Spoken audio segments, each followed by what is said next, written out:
Hi, my name is Jennifer Deely, and I'm an assistant professor of psychology at Albertus Magnus College in New Haven. And my activity is called Working with Diverse Families, Understanding the Interplay Between Self, Client, and Context. This activity can be used anywhere from an introductory psych class to an advanced higher level junior senior class. I tend to enjoy it the most teaching it in an upper level class, but I have used it at all levels. This activity is grounded in theory, and the goal of it is to get students to start reflecting on their own cultural biases, their own upbringing, how their experiences with people from different cultures and races and socioeconomic backgrounds are going to influence their future work with them. And the goal at the end of this activity is to really get them to think about if I'm championing for social justice, if I'm working alongside historically marginalized populations, how do I empower them in a way that matches their goals and not necessarily my own goals based on how I was raised and my perspectives on what they may need. So the first part, and kind of a precursor to this activity, is teaching some foundational theories, specifically Bronfenbrenner's ecological systems theory, which just gives students a really nice holistic understanding of the family, that the case that they have and what that family may be experiencing. And also the ABCX model by Hill, which really helps them understand, okay, this family's facing adversity. What are the risk factors that they might be encountering? What strengths, what do they have, and what resources may be available? So I teach those foundational theories first, and then the activity begins with giving students a case. And the case features a family from a historically marginalized population. So for instance, the Latinx community, it might be a family that involves some sort of adversity. So if someone in the family has a mental health challenge, or they might be facing financial constraints. It could be having difficulty with immigration or some difficulty with dealing with family dynamics. And I often use cases from my own clinical experience. I just de-identify them. Or you'll see if you read the activity description, I have a really good case book that I also do use that I include in there. So after I present the case, we do part one of the activity, which is a reflection. And in this, I ask students to think about, when have you interacted with individuals from this demographic? And what have your experiences been like?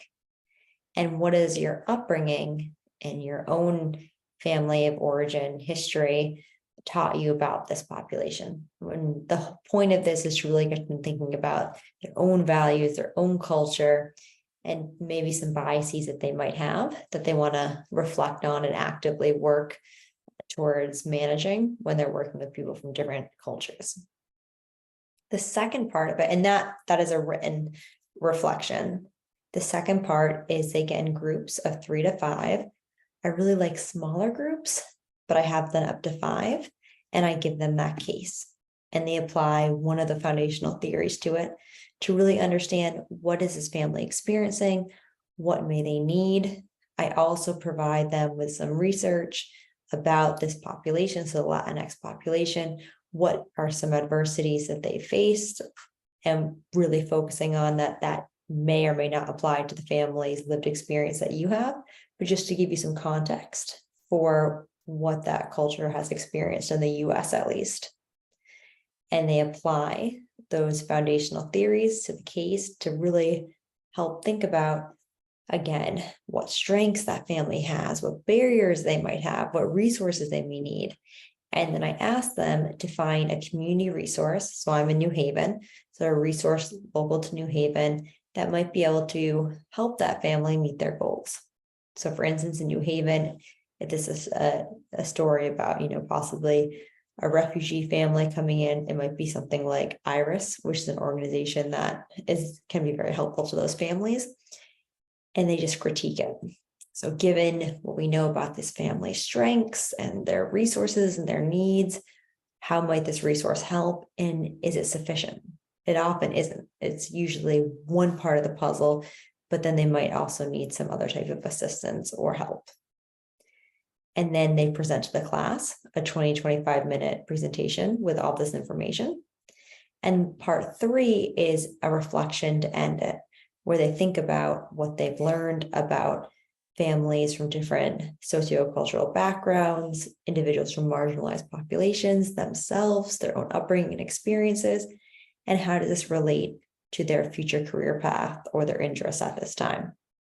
Now, when I do this activity for upper level classes, I do add some things to it. I've had students go into the community and interview different community agencies and assess, their ability to work with these families and critique it from a Bronfenbrenner perspective.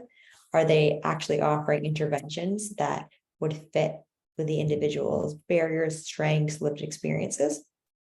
And really focusing on the social justice, that if you are going to walk alongside someone from a marginalized population and be an advocate and try to be an ally, how do you do that? And when working for these organizations, I've also added peer review articles on interventions. So for instance, if the family's dealing with depression, it might be a CBT-based intervention that they get an article about. And then how does that fit with the family's potentially lived experiences? Is it culturally relevant? And what are some of the limitations and benefits for this family using that intervention? So thank you for your time, and hopefully you find this activity something you can use in your classes. Thank you.